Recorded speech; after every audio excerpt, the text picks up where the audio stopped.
الرحمن الرحیم۔ مولانا عبدالرؤوف ملک صاحب کے نالے درد مندانہ اپیل علماء کرام کے نام۔ وہ فرماتے ہیں کہ کون سنتا ہے فغان درویش، یا اللہ تو ابو الحسن پر رحم و کرم فرما، اے اللہ تو اسے بخش دے۔ کون تھا وہ شخص جو ابو الحسن کی بخشش کی دعائیں مانگ رہا تھا؟ اور ابو الحسن کون تھا؟ آپ کو معلوم ہے، وہ ایک چور تھا اور ڈاکو، جس کی بخشش کی دعا امام احمد بن حنبل مانگ رہے تھے۔ کیوں؟ آپ سے دریافت کیا گیا کہ آپ اس بدنام زمانہ چور اور عیار حداد کے لیے کیوں بخشش کی دعا مانگتے ہو؟ تو آپ نے فرمایا کہ اس کی پیٹھ پر 18,000 کوڑوں کی ضربیں بھی اس کو اپنے پائے استقلال سے لرزہ نہ کر سکیں، اور اس کا نام ایک چور کی حیثیت سے شاہی دفتر میں درج ہے۔ اس نے امام احمد بن حنبل کے سامنے اعتراف کرتے ہوئے کہا کہ میں رنگے ہاتھوں چوری کرتے بارہا پکڑا گیا، اور جس کی پاداش میں بڑی بڑی سزائیں جھیلیں۔ کوڑوں کی ضربیں آج بھی اگر گنوں تو 18,000 سے زائد بنتی ہیں۔ بھئی ہماں میری استقامت اور ثبات قلب و قدم کا یہ حال ہے کہ اب تک چوری سے باز نہیں آیا ہوں۔ جب کوڑے کھا کر جیل خانے سے باہر آتا ہوں، سیدھا چوری کی طاق میں چلا جاتا ہوں۔ میں تو شیطان کا بندہ ہو کر اس کے اشارہ چشم و ابرو پر اس کا حکم بجا لاتا ہوں، اور تو رحمان کا بندہ ہو کر اس راہ میں اتنی استقامت بھی نہ دکھاؤ گے، اور دین حق کی خاطر چند کوڑوں کی ضربیں برداشت نہیں کر سکو گے۔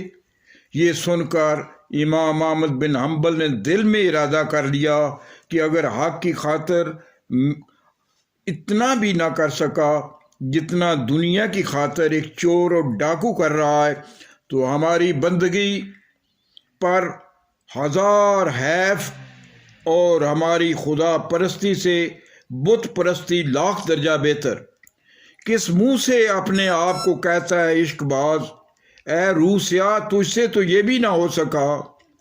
حافظ ابن جوزی نے محمد بن اسماعیل کا قول نقل کیا ہے، احمد بن حنبل کو 80 کوڑے ایسے شدید ترین مارے گئے، اگر ہاتھی کو مارے جاتے تو چیخ اٹھتا، مگر اس کوہ عزم و ہمت نے اف تک نہ کی۔ ان خیالات کا اظہار جامعہ آسٹریلیا مسجد کے خطیب اور متحدہ علماء کونسل کے سابق سیکرٹری جنرل مولانا عبدالرؤوف ملک نے تاریخ کے رخ تاباں کے اوراق پلٹتے ہوئے کیا کہ آج جب میں علماء کرام سے اتحاد امت کے حوالے سے مل بیٹھ کر فرقہ واریت کے خاتمے کی بات کرتا ہوں تو وقتی طور پر تو مل بیٹھتے ہیں، سر جوڑ لیتے ہیں، لیکن دل نہیں جوڑتے، مگر یہ صرف نشستن گفتن اور برخاستن کی حد تک کہ یہ میری صدا سیراب سیرا ثابت ہوتی ہے۔ مولانا عبدالرؤوف ملک صاحب عرصہ 60 سال سے اس چمن میں اخوت و رواداری کی باز بہاری چلا رہے ہیں، اور چاہتے ہیں کہ عصر حاضر کے علماء کرام اپنے اسلاف کے نقش قدم پر چلتے ہوئے دین اسلام کی سربلندی کے لیے اسلام کے جھنڈے تلے متحد ہو جائیں، اور آپس میں ایک دوسرے کے لیے اظہار و قربانی کا مثالی نمونہ بن جائیں۔ مولانا عبدالرؤوف ملک نے بقول شاعر مشرق، ہو حلقہ یاراں تو بریشم کی طرح نرم، رزم حق و باطل و تو فولاد ہے مومن۔ مولانا عبدالرؤوف ملک صاحب نے بڑے درد دل سے کہا کہ ہم مسلمان ہیں اور اللہ کو ماننے والے ہیں، اور اللہ کے رسول صلی اللہ علیہ وسلم کو ماننے والے ہیں، اور صحابہ اکرام کو ماننے والے ہیں، اور اہل بیت عظام کو ماننے والے ہیں، اور ہم کیا ہیں؟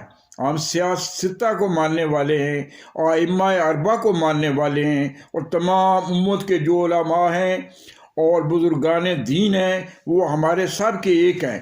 اگر شاہ عبد القادر جیلانی رحمۃ اللہ علیہ، حضرت مجدد الافسانی رحمۃ اللہ علیہ اور جتنے یہ بزرگ ہیں، ہم سب کے ماننے والے ہیں۔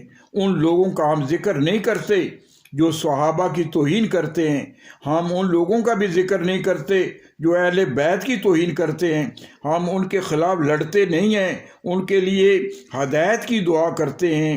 ہمارا موقف یہ ہے، ہم ان کے خلاف کوئی جنگ نہیں کرتے، لیکن ہم ان کے لیے ہدایت کی دعا کرتے ہیں کہ اللہ تعالیٰ ان کو بھی سیدھا راستہ دکھا۔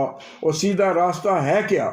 سیدھا راستہ یہی ہے کہ اللہ کو مانو، اللہ کے رسول کو مانو، صحابہ اکرام کو مانو، اہل بیت کو مانو، نہ اہل بیت کی توہین کرو، نہ صحابہ کی توہین کرو، اور نہ حضور صلی اللہ علیہ وسلم کی بیٹیوں کے بارے میں یہ کہو کہ 4 بیٹیاں نہیں، ایک بیٹی ہے۔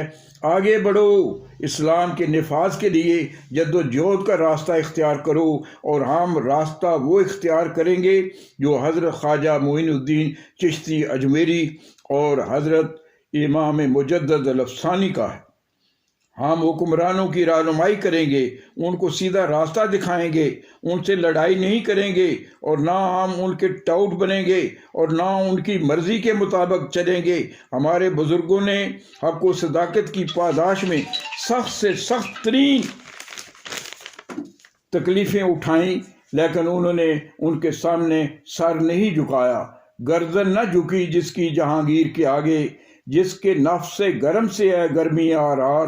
مولانا عبدالرؤوف ملک صاحب نے آخر میں تمام علماء اکرام کو عالمی صورتحال کے بارے میں بتایا کہ اس وقت غیر ملکی طاقتیں اپنی ثقافت، ہماری ثقافت پر غالب کر رہی ہیں، اور ہماری اسلامی ثقافت پر کئی کاری ضربیں لگا رہی ہیں۔ اس وقت ضرورت اس بات کی ہے کہ ہم بیرونی طاقتوں کے اس ایجنڈے کے حوالے سے متحد ہو جائیں، اور انشاءاللہ ہمارا اتحاد جو ہے یہ یقینی طور پر پاکستان کی نظریاتی سرحدوں کی حفاظت کے لیے انتہائی ضروری ہوگا۔ منشا قاضی، حسب منشا، یوٹیوب لاہور۔